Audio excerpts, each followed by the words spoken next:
During a White House briefing, a reporter asked Press Secretary Karine Jean-Pierre a serious question about Donald Trump, and this was her response. Thank you, Karine. It's been only 2 days since somebody allegedly tried to kill Donald Trump again. And you're here at the podium in the White House briefing room calling him a threat. How many more assassination attempts on Donald Trump until the president and the vice president and you pick a different word to describe Trump other than threat?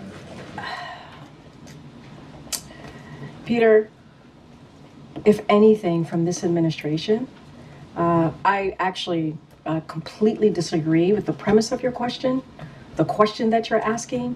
It is also incredibly dangerous in the way that you're asking it, because American people are watching.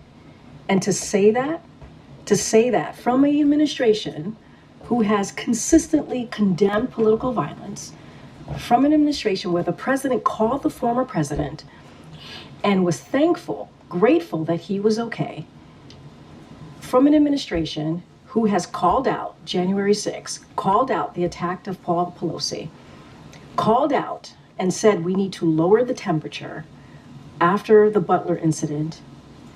And now for you to make that kind of comment in your question, because your question involved a comment and a statement. And,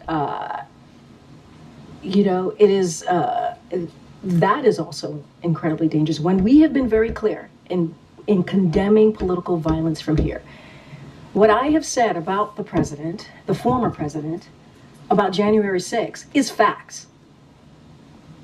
That you all have reported. It is fact. When you have a former president who basically says that the election wasn't, the results of the election were not the results of the election. When dozens of more than 60 Republican judges said that it was a free and fair election. More than 60 said it was indeed a free and fair election. You had more than 2,000 people who were told to go to the Capitol. It was one of the darkest days of our democracy. One of the darkest days.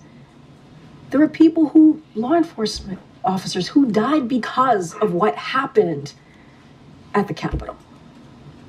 And they were there because the former president told them to go there. I mean, I don't know if that's not a threat in our democracy when it was one of the darkest days of our democracy, January 6th, one of the darkest days. And so we have been very clear from here. Now, we can have a disagreement on policies.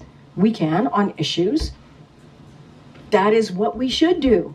It is important to have those disagreements. It is welcome to have those disagreements on the economy, on healthcare, on foreign policy. But when you start bringing political rhetoric, that is not okay. And that's what you've heard from us, too. You've heard of differences on policies.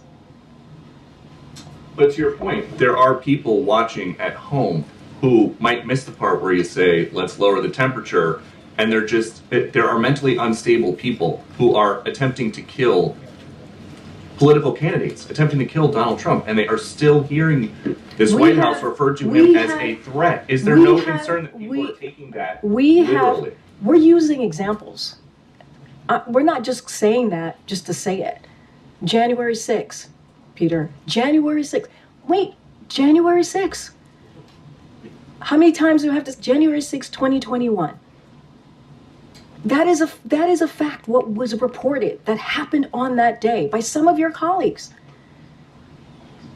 I mean, and we have at the same time denounced political violence over and over, political rhetoric over and over again, over and over again. But I know your focus has to be on this side of the house. It can't be on your side of the house. I get that. But we also have to be careful on how you're asking me these questions. People are watching, and is what you are saying about us raising political violent rhetoric, however you just formulated it, this is an administration that has denounced and condemned any type of political rhetoric or violence. It is the reason why this president decided to run in 2020. That is why the president decided to come back.